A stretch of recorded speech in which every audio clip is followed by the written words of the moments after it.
बिस्मिल्लाहिर्रहमानिर्रहीम। ISI अपने असल रूप में आ जाएगी। जैसा से पहले काम किया करती थी उसी तरह से आज एक बार फिर काम का आगाज करेगी, क्योंकि जनरल नदीम अहमद अंजद साहब रिटायर हो गए हैं। उनकी मुद्दत मुलाजमत ख़त्म हो गई है, उनको तौसीह दी गई थी। वो रिटायर होने के बाद अब ना जाने क्या करेंगे। उनका बेटा नदीम हारिस वो भी उनके साथ ही रिटायर हो चुका है। आसम मलिक साहब आज अपना मुकम्मल तौर पर चार्ज संभालेंगे। नदीम अहमद अंजद की तरफ से जो कुछ किया गया, सबसे पहले उनकी तरफ से तहरीक अदम एतमाद को जिस तरह से लाया गया, कामयाब बनाई गई, उसके बाद से लेके कल तक जो भी पाकिस्तान की जमहूरियत में, पाकिस्तान की सियासत में हो रहा था, जिस तरह से लोगों को उठाया जाना, जिस तरह से वोटिंग, जिस तरह से इंतखाबात और उसके बाद फॉर्म 45, फॉर्म 47, वो सारे के सारा जनरल नदीम अहमद अंजद साहब के सर पर ही मलबा गिरता है। तो पहले भी ISI हो सकता है कि ऐसे काम करती रही हो। जिस तरह से खुलेआम जनरल नदीम अहमद अंजद की तरफ से ये सारा कुछ किया गया, वो पहली मर्तबा आसमान की आंख ने देखा था। अब उनकी जगह आसम मलिक साहब आ गए हैं, लेफ्टिनेंट जनरल हैं, ISI के DGI से वो अपना ओहदा संभाल रहे हैं। तो वो बड़े, उनके बारे में कहा जाता है कि बड़े जहांदीदा शख्स हैं, बड़े अपराइट शख्स हैं, और वो वही कुछ करेंगे जो उनकी जिम्मेदारी हुआ करती थी। अल्लाह ताला करे कि ऐसा ही हो। जिस तरह से पाकिस्तान की ये बहुत बड़ी एजेंसी, दुनिया की बेहतरीन एजेंसियों में से एक एजेंसी जनाब नदीम अहमद अंजद साहब चला रहे थे, बहरहाल बेहतरी की उम्मीद है। और उधर दूसरी तरफ सुप्रीम कोर्ट में आज एक अखाड़ा लगेगा। उधर सुप्रीम कोर्ट अखाड़ा बनी हुई है, वहाँ पे मुलाखड़ा हो रहा है। जज साहिबान आपस में दस्तों गरेबान होते हुए नजर आते हैं। आज 7 बेंचेस वहाँ पे काम करेंगे, उनका रोस्टर जारी कर दिया गया है। और सबसे अहम केस वही आईनी तरमीम के हवाले से नजर षानी केस, जिसमें फ्लोर क्रॉसिंग के हवाले से काजी फैसल साहब बेताब हुए जा रहे हैं। उनको शायद अपनी एक्सटेंशन की भी जरूरत है। यही कहा जा रहा है काजी फैसल साहब हर सूरत उस फैसले को तब्दील कर देंगे और फ्लोर क्रॉसिंग की इजाज़त दे दी जाएगी। काजी फैसल साहब उस बेंच की सरबराही कर रहे हैं और उसी बेंच में मुनीब अख्तर साहब भी शामिल हैं। तो बात की हमने अखाड़े की और मुलाखड़े की, तो मुनीब अख्तर साहब हो सकता है कोई ऐसा इकदाम उठा ले कि ये बेंच टूट जाए, या फिर कुछ और भी हो सकता है। वहाँ पे आज कुछ भी हो सकता है। जज साहबान अगर ये कहा जाए कि दस्तों गरेबान हो सकते हैं, तो इसी इम्कान को भी रद्द नहीं किया जा सकता। अब थोड़ा चले जाते हैं अक़वाम मुत्तहिदा की जनरल असम्बली की तरफ। शहबाज शरीफ साहब पाकिस्तान से वहाँ पे गए, उन्होंने कई गैर ज़रूरी किस्म की मुलाकातें की। उन्होंने बहरहाल सदर जो बाइडन के साथ हाथ मिलाने में वो कामयाब हो गए। तो कहा गया कि सदर जो बाइडन की उनके साथ मुलाकात हुई है और उसमें बाहमी तआवुन के मामलात पर गुफ्तगू हुई है। अल्लाह बेहतर जानता है कि बाहमी मामलात क्या हैं और बाहमी दिलचस्पी के अमूर क्या होते हैं। वहाँ पे सैकड़ों लोगों की मुलाकात हुई जो बाइडन के साथ। क्या उनके मुमालिक में भी ऐसा ही कुछ कहा गया कि हमारे सरबराह के साथ या हमारे वफद के कुछ अरकान के साथ जो बाइडन की बड़ी अहम मुलाकात हुई है। बहरहाल शहबाज शरीफ साहब जब वहाँ पे गए थे तो सूरत हाल कुछ और थी, जब वापस आए हैं तो सूरत हाल कुछ और है। यही कहा गया कि फ़लस्तीन और कश्मीर की हम डट कर बात करेंगे। इन्होंने बात की और बातों की हद तक ही इनकी बात थी। और पूरी दुनिया देख रही है कि जनरल असम्बली के इजलास से पहले क्या सूरत हाल थी, जनरल असम्बली के इजलास के बाद क्या सूरत हाल है। पहले थोड़ा सा अमन था, बहरहाल अमन तो पहले भी नहीं था, लेकिन सूरत हाल पहले बेहतर थी। अब क्या हुआ है, जनरल असम्बली के इजलास के दौरान ही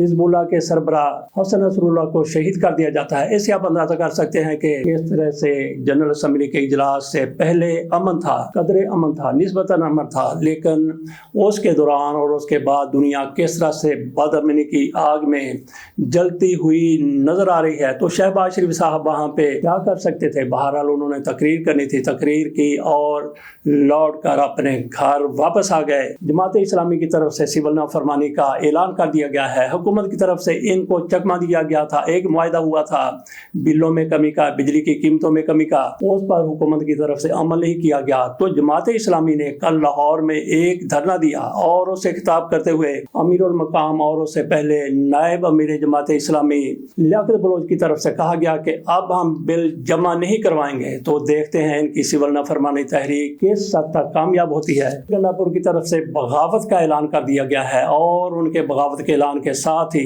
इन लोगों के कानों से धुआं निकलना शुरू हो गया है। जो कह रहे थे कि उनको हम अटक पुल क्रॉस नहीं करने देंगे, उन्होंने अटक पुल क्रॉस किया। बहरहाल इसमें कोई ऐसी चैलेंज वाली बात नहीं थी। ये पाकिस्तान है, पाकिस्तान में कोई भी कहीं भी जा सकता है। लेकिन यहाँ पे वजीर दिफा साहब कैसे ट्वीट करते हैं, वो कहते हैं कि आए आके दिखाएं। पहले भी ख्वाजा साहब की तरफ से ऐसे ट्वीट किया गया था कि अटक पुल क्रॉस करेंगे तो फिर देख लेंगे। उनकी तरफ से ये भी बार बार कहा गया कि हम 15 दिन गिरेंगे, देखेंगे कि किस तरह से जी अडयाला जेल से इमरान खान को जाके रिहा करवाते हैं। ये पाकिस्तान का वजीर दिफा चैलेंज कर रहा है सूबा खैबर पख्तूनख्वा के वजीर आला को, तहरीक इंसाफ को, और दो सूबे इनकी हिकमत अमली की वजह से शहबाज शरीफ, मरियम नवाज शरीफ साहिबा एक दूसरे के मुकाबले आ गए हैं। अली अमीन गंडापुर की तरफ से कहा गया कि हम इनकलाब की तरफ चले गए हैं, अगर ये एक गोली चलाएंगे तो हम 10 गोलियां चलाएंगे। इसमें बाद में आपके सामने एक विला की सूरत में उनका वो पैगाम भी नशर करेंगे जिसमें उन्होंने धमकियां दी, जिसमें उन्होंने हुकूमत को कहा कि किस तरीके से आपने हमारे साथ जुल्म किया, ज्यादती की, उसका अब हम जवाब दे के रहेंगे। तो बाकी थोड़ी सी बात कर लेते हैं। कहा जा रहा है कि आईनी तरमीम होगी। आईनी तरमीम जिस दिन होगी, जिस दिन उस पर वोटिंग होगी, तहरीक इंसाफ की तरफ से बाकायदा इस पर उस दिन एहतजाज किया जाएगा और वोटिंग के दिन पिंडी और इस्लामाबाद को बंद करने की हर मुमकिन कोशिश की जाएगी और इसी रोज पार्लियामेंट का घेराव भी करने का मंसूबा है तहरीक इंसाफ का,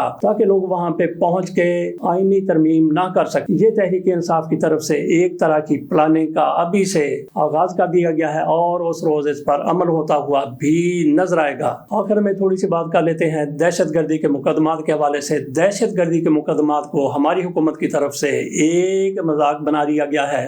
अगर कहीं जुलूस होता है, अगर कहीं रैली निकलती है, अगर कहीं लोग नारेबाजी करते हैं तो उन पर भी दहशतगर्दी का मुकदमा दर्ज कर दिया जाता है। जिस तरह से एहतजाज हुआ 28 सितंबर को, उसके बाद दहशतगर्दी का मुकदमा दर्ज करने का ऐलान कर दिया गया है, बल्कि मुकदमा दर्ज भी करवा दिया गया है इमरान खान पर जो जेल में मौजूद हैं, और इसके साथ साथ अली अमीन गंडापुर पर दहशतगर्दी का मुकदमा दर्ज करवा दिया गया है। बाकी लोगों पर भी हो सकता है कि दहशतगर्दी का मुकदमा दर्ज करवाया जाए और जज साहिबान बड़ी खुशी के साथ इन मुकदमात को सुनेंगे। इमरान खान को, अली अमीन गंडापुर को दहशतगर्दी के मुकदमात में दहशतगर्दी की दफात के तहत सजा भी सुना देंगे।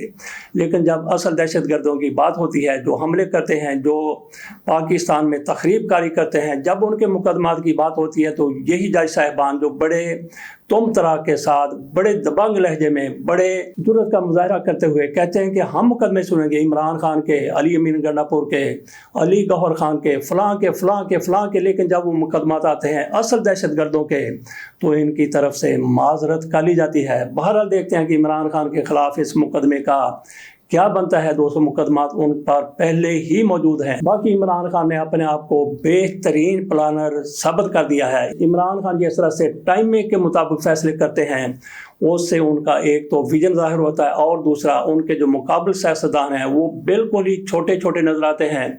इमरान खान की तरफ से जिस तरह से संगजानी में जलसे का ऐलान किया गया, लाहौर में जलसे का ऐलान किया गया, और उसके बाद उनकी तरफ से पिंडी में जलसे का ऐलान किया गया, और फिर अचानक से उनकी तरफ से ये फैसला सामने आता है कि जलसा नहीं होगा बल्कि एहतजाज होगा, और एहतजाज के जरिए वो तमाम मकासद हासिल कर लिए गए।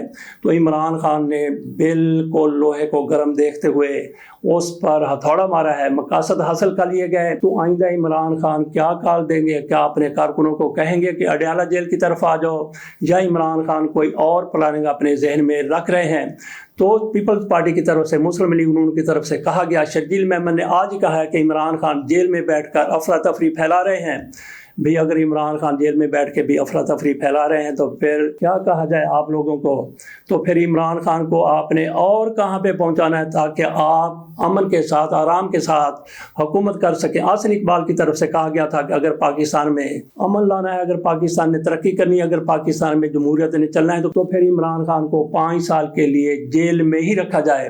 तो इमरान खान जेल में है, वो भी वहाँ भी आपसे वो कंट्रोल नहीं हो रहे, तो फिर इमरान खान को आपने कहाँ ले जाना है, कहाँ पहुँचाना है? इसके साथ इजाज़त दीजिए। अल्लाह हाफिज़।